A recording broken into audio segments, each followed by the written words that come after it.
Hello everyone, I am Surat Asvapoositkul from the University of Manchester. And today I would like to present the topic of incorporation of the active power ancillary services into VSC-HVDC system connected to the energy sources. So this presentation covers four main topics. The first topic is the frequency stability. In this topic, we will talk about the indices that we normally use for the frequency stability assessment. Then we will present the structure of the frequency containment controller that we use in the VSC-HVDC in this study. The second topic is about the small signal stability. We will present the conventional index that typically used for the small signal stability assessment. Then we will point out why this index is not suitable for analyzing the interaction between two controllers. After that, we will present the structure of the damping controller that we use in this study. So in the third section, we will cover the interaction between frequency containment controller and the damping controller.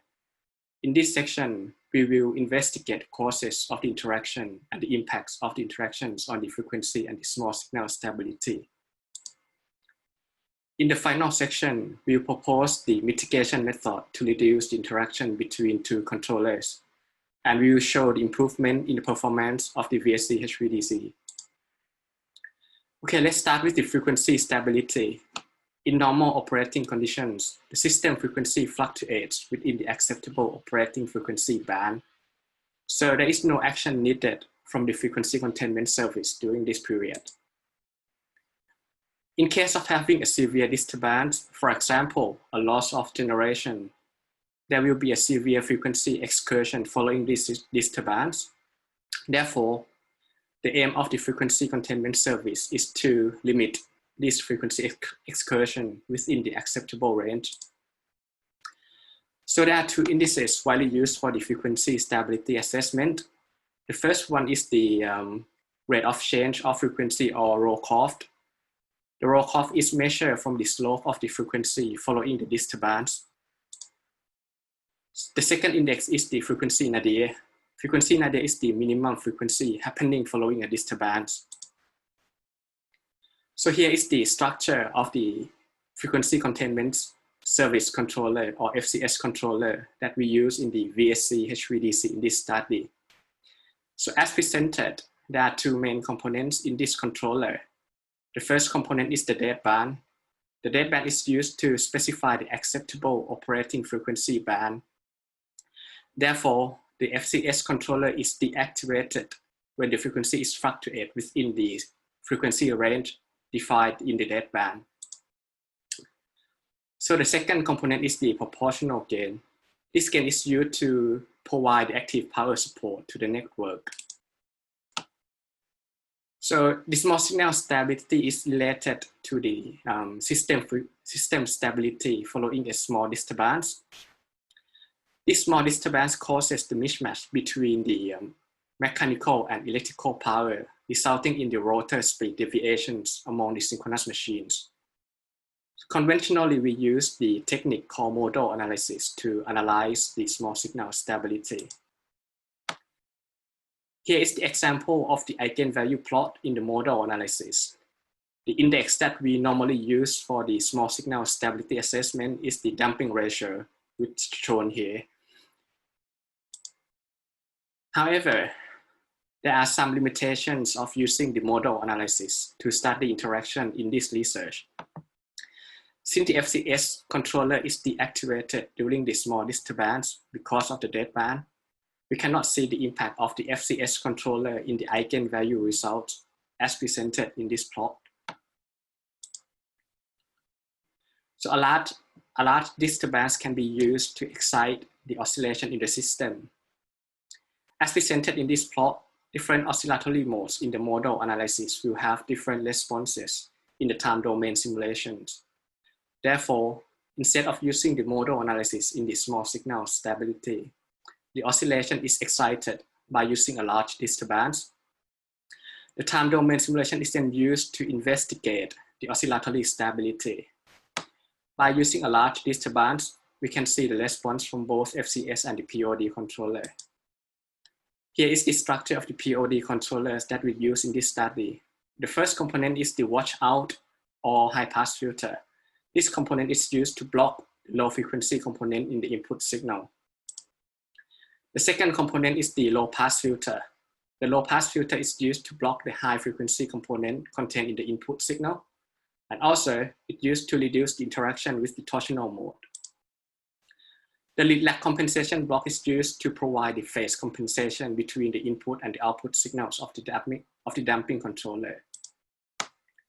So this slide will discuss about the causes of the interaction between the FCS and the POD controller.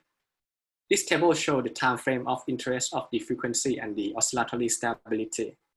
As presented, the time frame of interest of the frequency stability is in the range of 10 of seconds to several minutes, whereas the time frame of interest of the oscillatory stability is up to 20 seconds. So in the conventional power systems, these two types of stability are largely decoupled in time domain. However, the number of conventional synchronous generators have been displaced by the non-synchronous sources. This can cause a reduction in the system inertia in the power systems. As a consequence, the time frame of interest of both types of stability may change. The second reason is that the FCS and the POD controllers are connected to the same point in the VSC-HVDC. Based on these two reasons, it is possible that the signal generated from these two controllers can have some interactions. The four-area test system is developed in this study in order to represent the power system with high penetration of the non-synchronous sources. In this model, there are 43.75 GW of load connected to the network. The wind generation provides 27.8 GW to the system, and each VSC imports 2 GW of the active power to the network. The FCS and the POD controllers are installed in the VSC in-feed in Area 1. So two types of stability events are implemented in this study. For the frequency stability event, a disconnection of 1.8 GW of non-synchronous generator in Area 4 is implemented. For oscillatory stability event, a 100 millisecond self-clearing three-phase fault is put on the transmission line connected between Area 1 and Area 4. So this fault is used to excite the oscillatory mode in the system. So let's investigate interaction between the two controllers in the frequency stability. This plot shows the frequency response in Area 4 after a disconnection of non-synchronous generator in Area 4. As presented, the frequency nadir is slightly better when we have only FCS installed in the VSC. So the difference in the frequency nadir between the system with the FCS controller and the system with both controllers is approximately 0.01 Hz. So why that happens? Let's have a look at the modulation signals generated from the two controllers. As shown in this plot, the POD controller generates some modulation signal following a disturbance. This POD modulation signal contains a negative double exponential waveform and some oscillation. So it is obvious that the POD modulation signal is opposite to the FCS modulation signal, and therefore the magnitude of the combined modulation signal reduces. This table shows the results for the frequency stability study.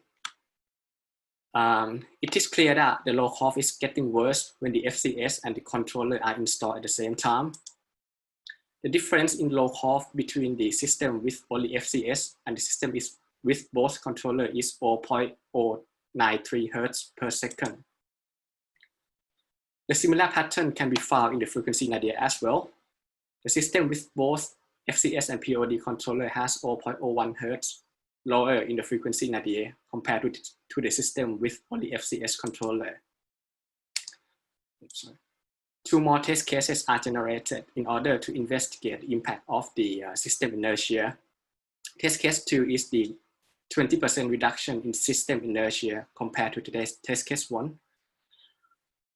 And the test case 3 is the 50% reduction in the system inertia compared to the test case 1.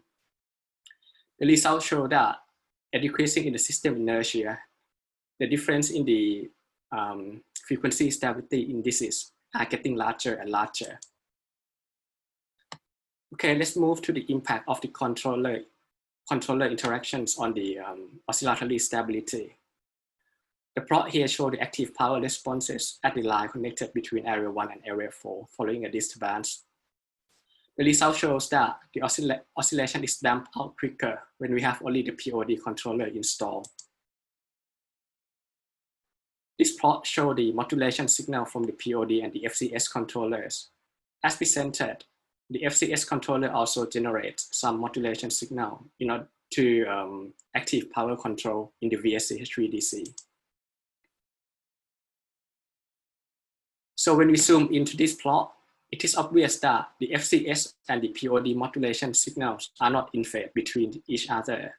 So as a consequence of this, the damping performance of the VSC-HVDC reduces. So in order to mitigate the signal interaction, we modify the FCS and the POD controllers. In the modified FCS controller, the low pass filter is added between the input and the deadband. So the low pass filter is added in order to block the frequency higher than the 0.5 Hz contained in the signal. In the modified POD controller, the structure of the modified POD controller is still the same as the original structure of the POD controller. However, the time constant in the low pass filter and the high pass filter are changed. In this case, we allow the frequency between 0.7 and 2 Hz passing to the controller. The modified controllers are tested in third test case in order to show the improvement of the VSC in the modified controllers. The frequency stability is investigated using the disconnection of the non-synchronous sources in area 4 by adjusting the passable frequency in the POD controller. The negative exponential waveform is eliminated in the modified POD controller. The frequency response in area 4 are compared between two cases, the original and the modified controllers. The results show that the frequency nadir is improved for 0.034 Hz when the modified controllers are implemented. To investigate the performance of the modified controller in the oscillatory stability, a two-phase fault is put in the test case 3 as well. So after adding the low pass filter in the FCS controller, the magnitude of the modulation signal in the FCS controller reduces compared to the original FCS controller. Furthermore, the oscillation with the frequency higher than 0.5 Hz contained in the modulation signal is eliminated. So this plot shows the active power responses in the line connected between area 1 and area 4 following a three-phase fault. The results show that the magnitude of the oscillation in the system with modified controller between 2 and 4 seconds reduces significantly. This is because during this period, the magnitude of the modulation signal in the modified FCS controller is much smaller compared to the original FCS controller. So to summarize this presentation, first, the system inertia is reducing since the synchronous generators are displaced by the non-synchronous sources. With the reduction in the system inertia, the time frame of interest of the frequency and the oscillatory stability are getting closer to each other. Since the FCS and the POD controllers are connected to the same location in the VSC-HVDC, the modulation signal from the two controllers may not be in phase, so the performance of the supplementary controllers may reduce. And third, the signal interaction can be mitigated by using the signal decoupling method. So in this study, the low pass filter is added in the FCS controller in order to block the frequency higher than 0.5 Hz, whereas in the POD controller, the narrow bandpass is implemented in order to allow the frequency between 0.7 to 2 Hz passing to the controller. Thank you for your attention. Thank you, Surat, for your interesting presentation. So I don't see any question yet, so don't hesitate to ask a question with a question and answer or chat. Well, I have a question on my side. So, well, it's it can be understood that when we try to do two things with the same signals, it's not difficult. It's not easy to do the same thing. Frequency support plus dumping the oscillations, and as you have clearly explained, these two effects are sometimes somewhat contradictory. Mm-hmm. So what you are doing is putting a filter, adding a filter to try to have this kind of decoupling between the two effects, in fact. Mm-hmm. But don't you think that if we have very, very light system with even smaller inertial effect, is it still possible to have this decoupling effect? No, because here I think that in your paper you are speaking of rock-off about 1 Hertz per second, but we can imagine even larger, 2 Hertz, why not 3? In Australia it was even 6 Hertz per second. Well, 6 Hertz is really a very, very large rock-off, but I would say 2, or why not 3 Hertz per second. Do you think it would be possible to use your proposal, your method? I think so. Even though the system inertia reduces and the time frame of interest between the two stability will change, but I think at the end the time frame of the frequency stability and the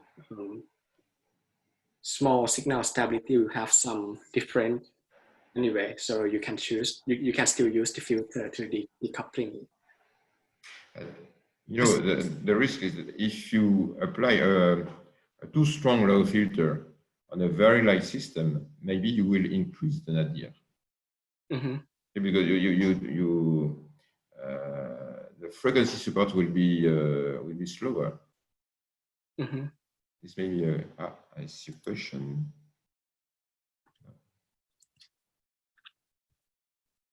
So how do you So you have a question, Surat? Can you answer the question from Keita? Let me see the. Sorry, I can't see the. You see the question? Okay. How do I modify the parameter of the bandpass filter? Yes. Okay. So what I did is I checked the frequency of the oscillation for the small signal stability. So in this case, it's about like 1.1 hertz in like from the system. So what I did is I calculate the cut-off frequency and the time constant in order to cover the frequency of this oscillation. Yeah. So like in the original POD controller, the bandpass is allow like frequency from 0.01 hertz to 3 hertz. So I narrow it down to like cover only the frequency for the inter-array oscillation in this model. Okay, thank you for the answer.